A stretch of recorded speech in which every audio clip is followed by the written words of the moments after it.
Hi everyone, welcome to our channel. నేను మీ సరిత. ఈరోజు మనతో పాటు భక్త జడ్సన్ అన్న ఉన్నారు అనమాట.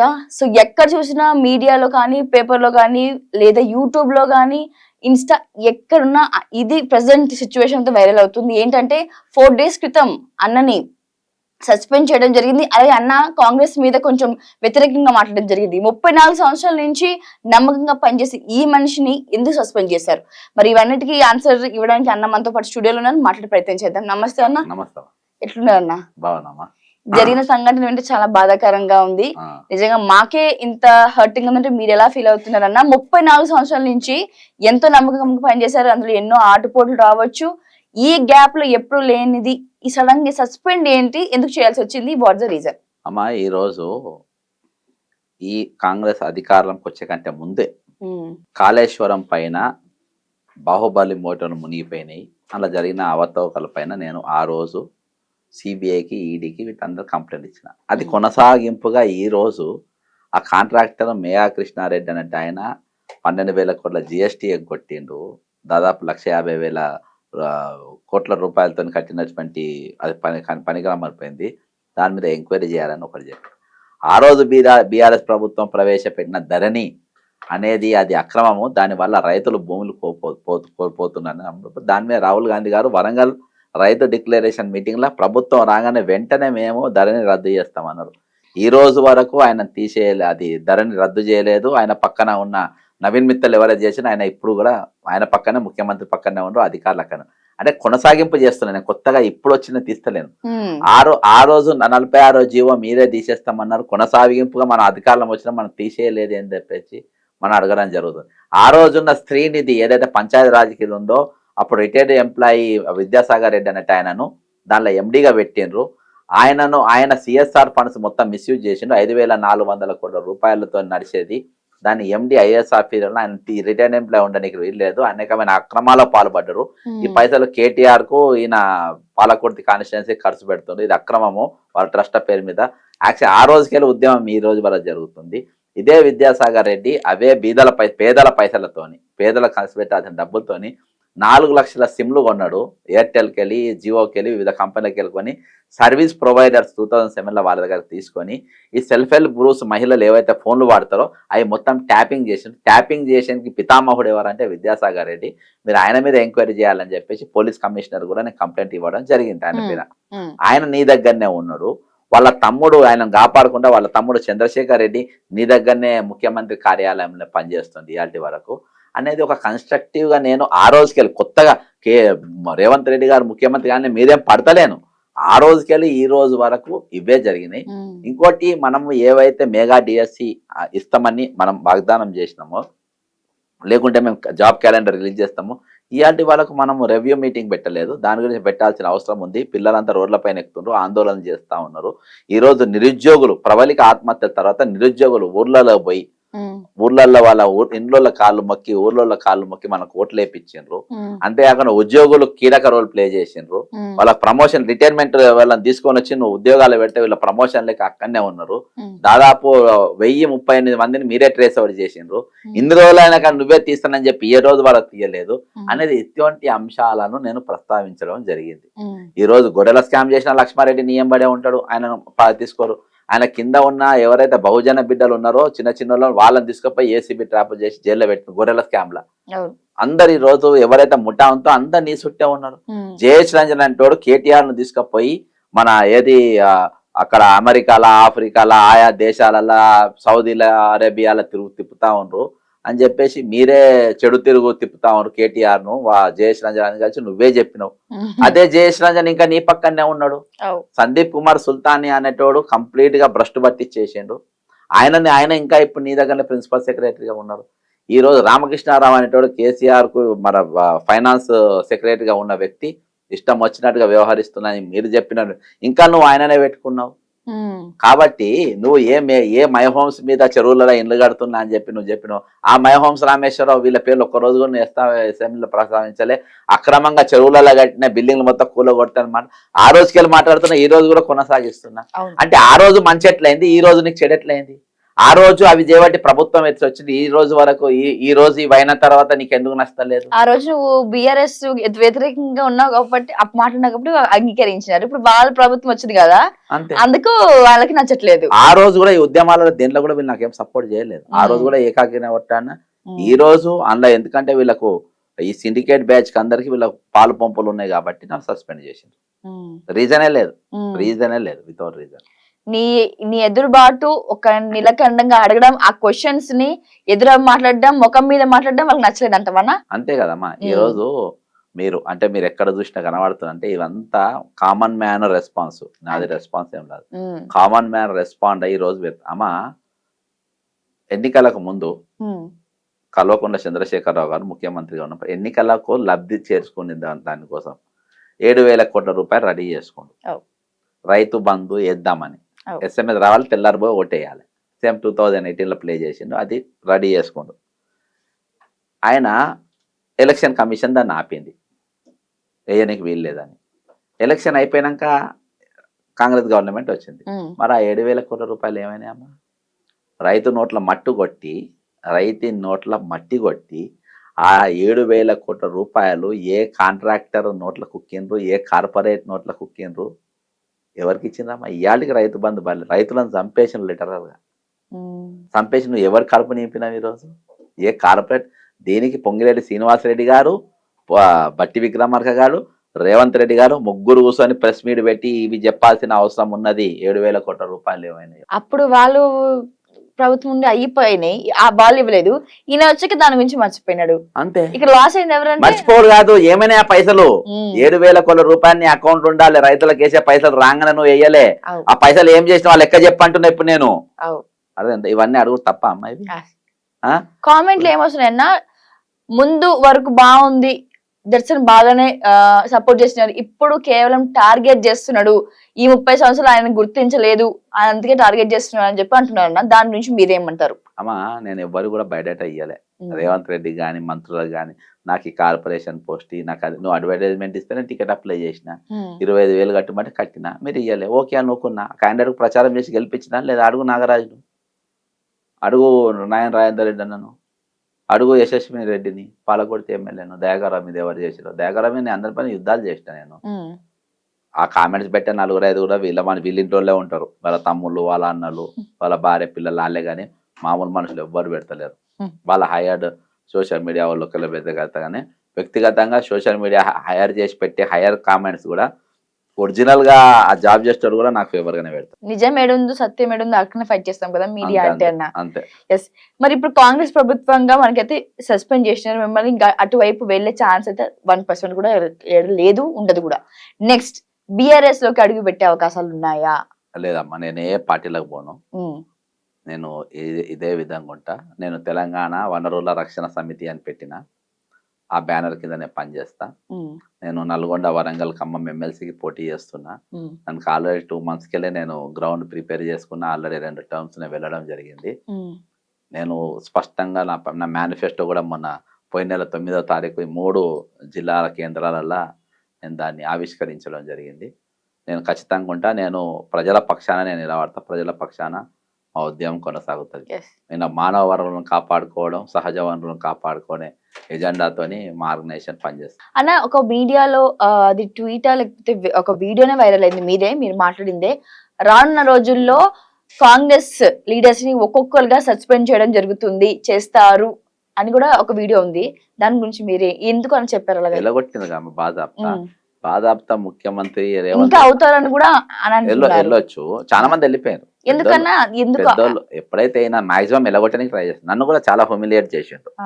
నన్ను కలుద్దామని ఇంటికి పోయినప్పుడు బయట ఉండిపోమని చెప్పుడు, అపాయింట్మెంట్ దొరకపోవడు, నన్ను బహిరంగ ప్రెస్ మీట్ పెట్టి నన్ను బక్క జడ్సన్ అంటాడు, యావరేజ్ లీడర్ అని చెప్పన్నాడు రేవంత్ రెడ్డి గారు. ఆయన స్వయంగా అంటే అంత వ్యక్తిగతంగా అంటే అక్కస్ ఎందుకు ముఖ్యమంత్రి అంటే ఒక పిసిసి ప్రెసిడెంట్ అట్లా అనొచ్చు. అట్లా నువ్వు నా ఏఐసిసి మెంబర్ ఉండే, నేను ఆల్రెడీ అది తీసేసిన. 4 రాష్ట్రాల ఇన్ఛార్జ్ ఉండే, నాకు రెగ్యులర్గా ఏదో స్టేట్ ఇన్ఛార్జ్ పంపారు, అది తీపిచ్చేసినావు. పిసిసి మెంబర్ కూడా వీకినావు. నాది పిసిసి జనరల్ సెక్రటరీ ఉండే, ఆ పోస్ట్ కూడా వీకినావు. అన్ని పోస్టులు వీకిండు. ఎందుకన్నా అంత మీ మీద కక్ష ఏంటి? ఒకటి ఏంటంటే అమ్మ, ఆయనకు సబ్జెక్ట్ లేదు, నేను చెప్పినా కదా స్కామ్స్ అని నేను బయటకు 179 కేసులు నేను బీఆర్ఎస్ ప్రభుత్వం పైన వేసిన. ఒట్టినాగుల పిల్ల ఐటీ ఈడీ ఆధీనంలో ఉన్న భూములు వాళ్ళు అమ్ముకుంటుంటే కిషన్ రెడ్డి ఇంటికి పోయి కంప్లైంట్ ఇచ్చిన, బీజేపీ ఆఫీసర్ లోపలి పోయి బండి సంజయ్కి ఇచ్చిన. వాళ్ళు ఈ రోజు వాళ్ళకు కూడా మాట్లాడలేదు జిఎస్టీ గురించి. ఓపెన్ ఛాలెంజ్ ఇచ్చి డ్రగ్స్ కేసులో కూడా నేను ఇన్వాల్వ్ నేను మాట్లాడిన ఒక అంశం కూడా లేదు. వాళ్ళకి ప్రతి అంశంలో నా ఉద్యమం ఓరో లేక వీళ్ళకి సబ్జెక్ట్ లేదు. వీళ్ళు 4 పార్టీలు తిరిగినోడు జెర్సన్ నన్ను ఏలెత్తి చూపేనికి ఏం లేదు కదమ్మా. నేను ఒకటే పార్టీలో 34 సంవత్సరాలు ఏ పార్టీ మారకుండా గుడ్డ యవ్వనాన్ని దారపోసిన 16 ఏళ్ళ వయసులో నేను టి పురుషోత్తమరావు గారికి పోలింగ్ ఏజెంట్కి వెళ్ళి నా కెరియర్ స్టార్ట్ అయింది. ఆ రోజుకెళ్ళి నేను ఇవాళ వరకు కాంగ్రెస్ కి నికాజుకున్నా. రేపు కూడా నేను కాంగ్రెస్ వాదిగానే ఉంటా, కాంగ్రెస్ ఐడియాలజీతో ఉంటా, కాంగ్రెస్ పార్టీకి ఓటేస్తా. ఎందుకంటే నేను ఐడియాలజీతో కోసం వచ్చాను. నేను పదవుల కోసమో దీనికోసం రాలే. నీకు ఇలా కాంగ్రెస్ లో పదవులు లేకుంటే అన్యాయం చేసినా నువ్వు బీఆర్ఎస్కి పోతావు కావచ్చు. బీజేపీ ఆల్రెడీ అట్నే 4 పార్టీలు తిరుగుకుంటే ఈ పార్టీలోకి వచ్చింది కదా రేవంత్ రెడ్డి. బీజేపీ, బీఆర్ఎస్, తెలుగుదేశం, ఇలా కాంగ్రెస్. రేపు ఏదో మాకు అట్లా కాదు కదా, మాకు ఒకటే ఉంటుంది, ఒకటే ఐడియాలజీ, అది కాంగ్రెస్ ఐడియాలజీ. కాబట్టి రేపు ఇండియా కూటమికే నేను సపోర్ట్ చేస్తా, దానికే ఓట్లేయమని చెప్తాను, డౌటే లేదు. అన్న మీరు రైతు బంధు 7,000 కోట్లు మళ్లించినారు అన్నారు, ఎటువైపు మళ్లించినారు అన్న, ఏంటి అసలు? అందుకనే 3 ప్రెస్ మీట్ చెప్పమంటున్నారు. ఇప్పుడు నా దగ్గర ఒకటి 7,000 కోట్లు పెట్టింది వాస్తవం, వేయకుంటే ఎలక్షన్ కాల్సి పడ్డ కాస్తాం, తర్వాత నువ్వు సీఎం అయింది వాస్తవం. అర్థమైందా? మీ ముగ్గురు ఫైనాన్స్ మినిస్టరు, ఆయన ఆ మంత్రి, ఆయనకు బాగా తెలుసు ఎవరికి, మిస్టర్ శ్రీనివాసరెడ్డి గారికి. మీ ముగ్గురు కలిసి ప్రెస్ మీట్ పెట్టి ఈ 7,000 కోట్లు మీరు ఎట్లా ఖర్చు పెట్టినో చెప్తే మేము అందరం వినాలని కోరుకుంటున్నాం. రైతు బంధు పడాల్సిన పైసలు నీ దగ్గర మీరు దేనికి డైవర్ట్ చేసిండ్రో, లేకుంటే కొన్ని రోజులు అయినాక ఇద్దామని మీరు ఎక్కడ దాచిపెట్టిండ్రా, లేకపోతే తినేసినారా? అది నేను ఎందుకు అనాలి? అందుకని ఎవరన్నా నోట్లు అదే కార్పొరేట్ కంపెనీ కాంట్రాక్టర్ కు కుమ్మిండ్రా అని చెప్పేసి అడుగుతున్నా కదా నేను. అది వాళ్ళు చెప్పాలి కదా. ఇలాంటి ఒక క్వశ్చన్స్ మీరు రేజ్ చేస్తారని కేవలం వాళ్ళు మిమ్మల్ని దూరించడం జరిగింది. ఎందుకంటే లోపల జరిగే అన్ని అరాచక అక్రమాలన్నీ బయట తీస్తున్నారు కాబట్టి, ముందు ప్రభుత్వం కావచ్చు, ముందు నుంచి అప్పుడు నచ్చిన జడ్సన్ ఇప్పుడు వాళ్ళకి నచ్చట్లేదు. అప్పుడు కూడా నచ్చలేదు. కాకపోతే అప్పుడు లబ్ధి తీసుకున్నారు వీళ్ళు, ముఖ్యమంత్రి గానికి, ఎమ్మెల్యేలు గెలవడానికి లబ్ధి తీసుకున్నారు. పబ్లిక్ ను నేనే ఎక్కువ మోటివేట్ చేసింది. కేసులన్నీ వేసి పబ్లిక్ లో పోయి షార్ట్ షీట్లు ఓపెన్ చేసిన ఒక్కొక్కళ్ళ పైన, పబ్లిక్ ప్రజా షార్ట్ షీట్ అని నిరంజన్ రెడ్డి మీద విడుదల చేసిన, దయాకర్ రావు మీద చేసిన, కేసీఆర్, కవిత, హరీష్ రావు అందరి పేరు మీద షార్ట్ షీట్ విడుదల చేసిన. వీళ్ళకి ఎన్నుకో కేసులు మొత్తం పెట్టిన, ఎవరి పాలయ్యారో తెలంగాణ పుస్తకం ఆవిష్కరించిన, దాన్ని PDF చేసి దాదాపు 1 లక్షల మందికి వాళ్ళ మొబైల్లో పోయినాయి. ఇంత పార్టీకి టోటల్ అన్నిటి. అందుకనే వీళ్ళు కాళేశ్వరం ఉద్యమం చేయలే, మిషన్ భగీరథ ఉద్యమం చేయలే, మిషన్ కాకతీయ మీద ఉద్యమం చేయలే, ధరణి మీద ఉద్యోగాలు చేయలే, క్వశ్చన్ పేపర్ లీకేజ్ మీద ఉద్యమం చేయలే, కార్యకర్తల మీద దాడి జరిగితే కనీసం ఒక బంధు పిలిపియాలే మీరు, తలకాయలు వలగొడితే. అర్థమైందా? మీరు ఏ ప్రోగ్రామ్ మరి ఎందుకు మీకు ఓటేసిందని చెప్పుకోవాలి కదా. మా కార్యకర్తలు కొట్లాడిండ్రు, జడ్సన్ లాంటి అసొంటోళ్ళు కొట్లాడిండ్రు, యూట్యూబ్ ఛానళ్ళు బాగా ప్రచారం చేయడం వల్ల మేము గెలిచినాయని వీళ్ళు చెప్పొద్దు కదా. కాబట్టి 6 పథకాలు ఏవో తయారు చేసిండ్రు వీళ్ళు, 6 పథకాలు తయారు చేసి 6 పథకాలు మేము గెలిచినామని చూపించిండ్రు. మరి ఇంప్లిమెంట్ చేయండి, ఎందుకు చేస్తలేరు? 6 పథకాలు ఎవరు అడగలేదమ్మా. మాకు ఉచిత కరెంట్ ఇవ్వమని ఏ మహిళలు రోడ్డు ఎక్కి అడగలేదు, మాకు ఉచితంగా బస్సు ఇప్పమని ఎవరు అడగలేదు, మాకు ఉచితంగా గ్యాస్ ఇవ్వమని ఎవరు అడగలేదు. నువ్వే ఇస్తానని చెప్పినావు. వాళ్ళు అడిగింది ఏంది? మా పిల్లల నౌకర్లు ఇమ్మన్నావు.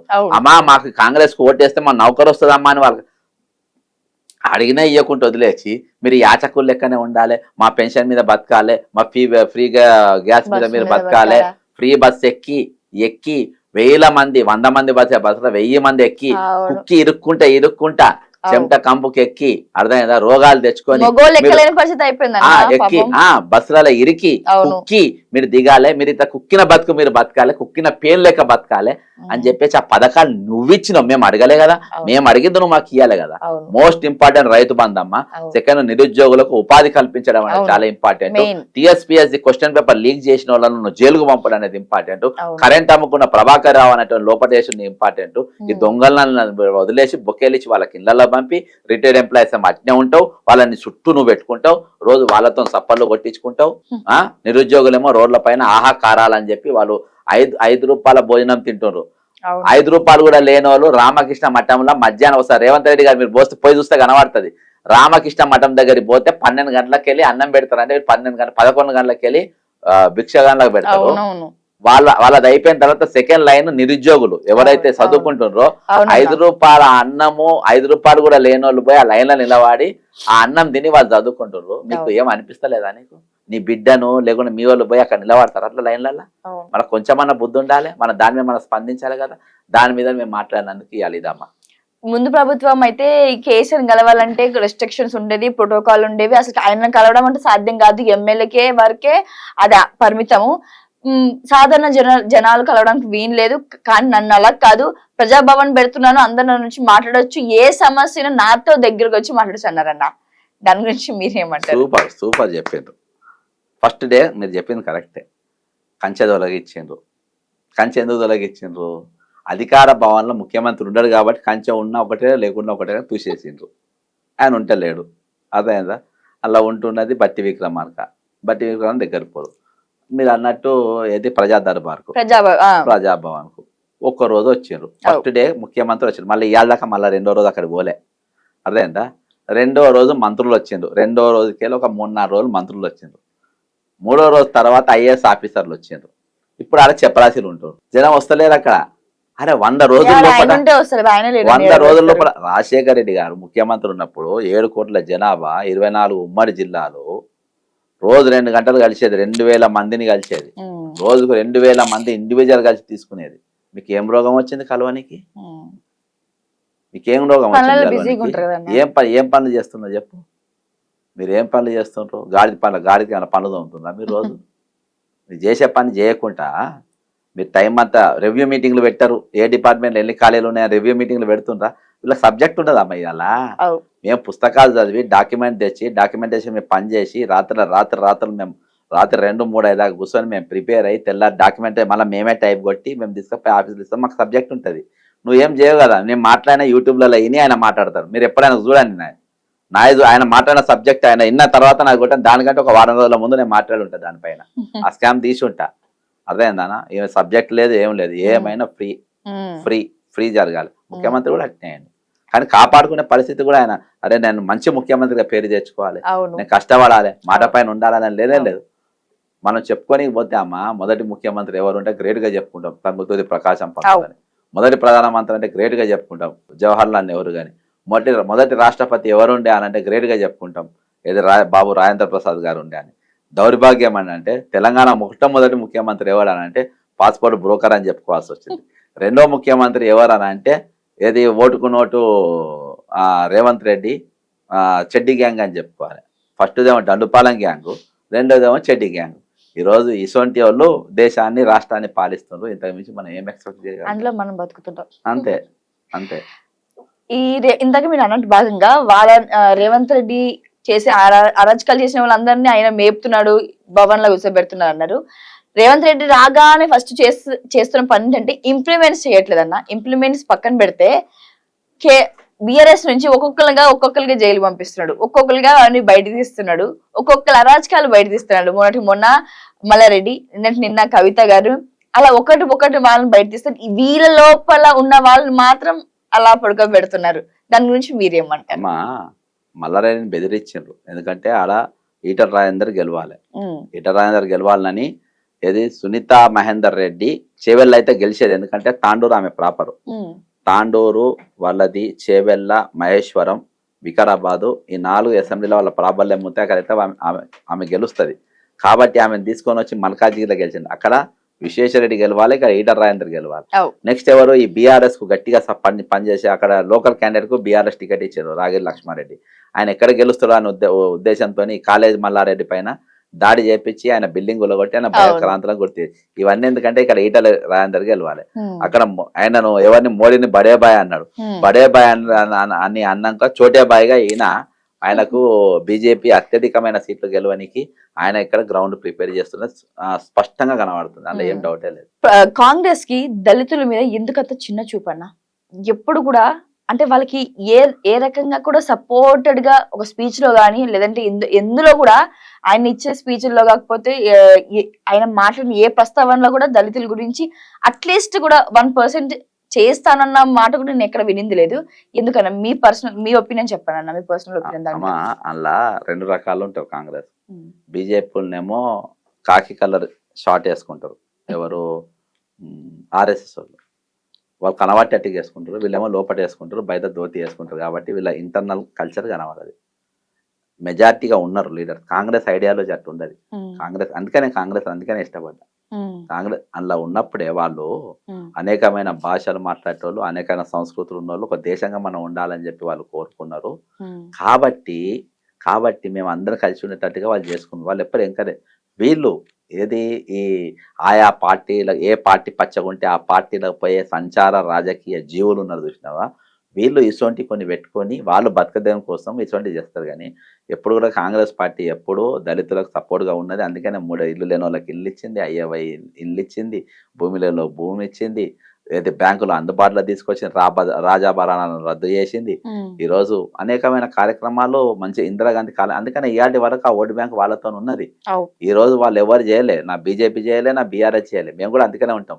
అందుకనే ఈ కాంగ్రెస్ పార్టీకి ఉన్న ఈ సాంప్రదాయ ఓటును ఖరాబ్ చేయాలని చెప్పే ఉద్దేశంతో కేసీఆర్ కానీ ఎవరు మిస్టర్ రేవంత్ రెడ్డి కానీ ఇటువంటి విధానాలు వాళ్ళు అవలంబిస్తారు. అది ఇప్పుడు ఈ మధ్యలో చూస్తున్నాం. కానీ ఇది కాంగ్రెస్ పార్టీ అధిష్టానం ఇది సరి చేసుకుంటుందని నేను అనుకుంటున్నాను. ఈ సంఘటన జరిగింది మనకి ఫ్రెష్ గా కనీసం ఒక 10 రోజులు కూడా ఇది అవ్వలేదు. తదుపరిగా నెక్స్ట్ మీది అడుగు ఏంటన్నా? నేను చెప్పిన గాను తెలంగాణ వనరుల రక్షణ సమితి అని పెట్టుకున్నా. దాని మీద నేను అన్ని ఇష్యూస్ పైన ఖచ్చితంగా కొట్లాడతా. అటు మానవ వనరులను, సహజ వనరులను ఇప్పటిదాకా దోపిడీ గురైనాయని, ఇక ముందు మాత్రం దోపిడీ జరగకుండా వాటి ఆపుకుంటాం. అవసరమైతే ప్రత్యక్ష ఉద్యమాలకు కానీ లీగల్ పరంగా కానీ ఏ విధంగానైనా మేము కొనసాగుతాము. రాష్ట్ర వ్యాప్తంగా ఇలా మెంబర్షిప్ చేస్తాము. దీని రిజిస్ట్రేషన్ చేయము, మెంబర్షిప్ ఎవరి దగ్గర రూపాయి రుసుము తీసుకోము. డైలీ ప్రజా దర్బార్ అనేది ఆదివారం తప్ప ప్రతిరోజు ఉండే విధంగా మేము చూస్తాం. అన్న, కాంగ్రెస్ ప్రభుత్వం హామీ ఇచ్చినప్పుడు ఆ రోజు 100 రోజుల్లోనే 6 గ్యారెంటీలు నెరవేరుస్తానని మాట ఇచ్చింది. ఎస్, మళ్ళీ మొన్న నేను చూసుకున్న కొన్ని వీడియోస్ లో కానీ లేదా న్యూస్ లో కానీ ఇప్పుడే వచ్చాం కదా, అడుగులు ఇప్పుడే వేస్తున్నాము, ఒక 1 year లో మీకు ఆ చేంజ్ చూపిస్తానని మళ్ళీ మాట మార్చింది. దాని నుంచి మీరేమంటారు? అదే కదా, ఇప్పుడు అవన్నీ కదా, అవన్నీ పబ్లిక్ అడిగారు నువ్వు అడిగినావు, నువ్వు ఎందుకు ఇస్తలేవు అన్నందుకే కదా అన్నది. అర్థమైందా? నేను చెప్తున్నా, అది ఎప్పుడు అబద్ధం చెప్పి ప్రజలలో మనం పోవద్దు. ఆల్రెడీ తెలంగాణ ప్రజల మీద ప్రతి మనిషి మీద 150,000 ఉన్నాయి. అది జనం మాకు అందరూ తెలుసు. అమ్మ మీరు అప్పుల పాలైన మేమేం పథకాలు వాళ్ళు ఓటు వేస్తారు, లేకుంటే లేదు. మనం ఎప్పుడు వాస్తవం చెప్పి మన జనంలో పోతే మనకు సేఫ్. ఎప్పుడు మనం ఒక అబద్ధాలకు ఈ రోజు ప్రజల ముందు ఒక ముఖ్యమంత్రి అనేటోడు ఒక అబద్ధాల కోరిగా నిలబడి నాకు పదవి ఉంటే చాలు, నన్ను ఏమనుకున్నా పర్వాలేదు అని అంటే దానికి ఏం అర్థం ఉంటుందమ్మా? ఒక ఐడియాలజీ లేని రాజకీయ నాయకుడు, ఒక విలువలు లేని రాజనాయకులు వాడు నడిచే శవంతో సమానం. వాళ్ళు అసొంటోళ్ళు జీవం లేని శవాలే వాళ్ళు. కాబట్టి ఎప్పుడైనా మాట పైన ఉండాలి. అందుకని మేనిఫెస్టోలు ఏవైతే అవుతాయో నేను అవే చెప్తున్నా. అసలు నేను పథకాలే అవసరం లేదంటే, ఎప్పుడైనా చేప పట్టుకోవడం నేర్పిస్తే వాడు రోజు చేప వండుకొని తింటాడు. నువ్వు చేప దానం చేస్తే ఒకటే రోజు తింటాడు. అంటే నువ్వు ఒక రోజు తినాలని కోరుకుంటున్నావు, రోజు తినాలని కోరుకుంటున్నావా? రోజు తినాలని కోరుకుంటే నువ్వు వాళ్ళకి పట్టే విధంగా వాళ్ళని నేర్పాలి. నెలకు 50,000 లక్ష రూపాయలు సంపాదించేటట్టుగా నువ్వు వాళ్ళకు అటువంటి వనరులు వాళ్ళకి ఏర్పాటు చేయాలి. కానీ నువ్వు 4,000 పెన్షన్ తీసుకోవాలి, దొడ్డు బియ్యమే తీయాలి, మా పాపాయన నూనె తాగాలి, మీరు అదే గుడిసెలు ఉండాలి అనేది పథకాలు పెట్టి మీరు 24 hours వాళ్ళని ఏమైనా ఇచ్చేసి మా మీద అప్పులు పెంచు. మళ్ళీ అప్పు నా మీదనే. రేపు 2 లక్షల రూపాయలు నేను కట్టాలి, అక్కడ అరక తినేటోళ్ళు కట్టాలి, అక్కడ బంగ్లాలో ఉండేటోళ్ళు కూడా కట్టాలి. ప్రతి మనిషి ఈ రోజు 4 కోట్ల జనాభా అప్పులు ఉన్నావు. నువ్వు అప్పులు పెట్టి ఇన్ని పథకాలు పెట్టి అది ఎవరు రేపు ఎట్లా తీరుతాయి అప్పులు? అవి అంటే అప్పుల రాష్ట్రంగా నేను అప్పుతోనే చచ్చిపోనా? ఇక నేను చచ్చిపోయినప్పుడు నేను ఎవ్వరికి అప్పు ఉండద్దు అన్న అప్పు దేరిపి నేను చచ్చిపోయినా నా మీద ప్రభుత్వం చేసిన అప్పు ఎట్లా అమ్మా? అది రాజకీయ నాయకులు చేసిన అప్పు ఎట్లా అంటే నేను రుణస్తున్నగానే చచ్చిపోతున్నా. ఈ రోజు తెలంగాణ చచ్చిపోయే ప్రతి మనిషి ఒక్క అప్పైనా చేయకుండా రుణస్తుండగానే చచ్చిపోతుంది. కేసీఆర్ గారు బంగారు తెలంగాణని అప్పుల తెలంగాణగా చేసేస్తుంది అన్నారు. మరి రేవంత్ రెడ్డి గారు ఏ తెలంగాణ చేయబోతున్నారు? కొనసాగిస్తుంది కదా అదే పాలన.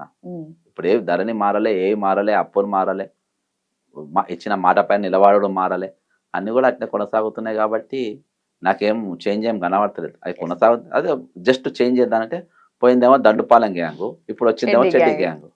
కాబట్టి దొంగలే రకరకాలు. అన్న, అట్లీస్ట్ ఒక 1% అన్నా మీరు చేంజ్ చెప్పాలన్నా, లేకపోతే కొద్ది బెటర్ ఒక స్టెప్ బెటర్ అని చెప్పడానికి బీఆర్ఎస్ ప్రభుత్వం అంటారా, లేకపోతే కాంగ్రెస్ ప్రభుత్వం, లేదా రెండు కూడా? దాని మీద మీ ఒపీనియన్? ఒకటమ్మా, కాంగ్రెస్ ప్రభుత్వాన్ని అంట. ఎందుకంటే బీఆర్ఎస్ లో ఏ మంత్రి కూడా అందుబాటు ఉండేటోడు కాదు. ఇక్కడ కోమారెడ్డి వెంకారెడ్డి గారు కానీ, ఉత్తమ్ కుమార్ రెడ్డి కానీ, దామోదర్ రాయనరసింహ గారు కానీ, లేకుంటే మంత్రి శ్రీధర్ బాబు గారు కానీ, పొన్నం ప్రభాకర్ గారు కానీ, కొండ సురేఖ గారు, ఇట్లా చాలా మంది అందుబాటులో ఉన్న వాళ్ళు ఉన్నారు. చాలా మంది ప్రజలకు పనులు చేస్తున్నారు, పనులు అవుతున్నాయి. వాస్తవం ఇది. నేను దీర్ఘకాలిక సమస్యల పైన పరిష్కారం గురించి చెప్తున్నా. ముఖ్యమంత్రి పవర్స్ ఏవైతే ఉన్నాయో ఆయన ముఖ్యమంత్రి ఆయన్నే ఉంచుకుంటాడు. నేను ఆయన్నే దాన్ని రాజ్యాంగబద్ధంగా చాలా ఇంపార్టెంట్ పోస్ట్ గుంపు మేస్త్రి అని ఆయన్నే దాన్ని పెద్దల సభను ఇరానీ కేఫ్ లెక్క అంటున్నా. అంటే రాజ్యాంగాన్ని అవమానపరిచే విధంగా ముఖ్యమంత్రి వ్యవహారం మంత్రులు చాలా బాగుంది రమ్మ. మంత్రులు చాలా ఒక బట్టి ఈయన ఉప ముఖ్యమంత్రి వీళ్ళిద్దరు తోడు దొంగ లెక్క పనిచేస్తున్నారు. కానీ తక్కిన వాళ్ళందరూ బాగా పనిచేస్తున్నారు. వచ్చిన వాళ్ళు పనులు చేస్తే ప్రయత్నాలు చేస్తున్నారు. కొంతమంది అధికారులు ఇంకా చాలా మంది మారు. ఇప్పుడు సీతక్క దగ్గర ఉన్నది, ఆమె పనిచేయాలని కోరిక ఉన్నది.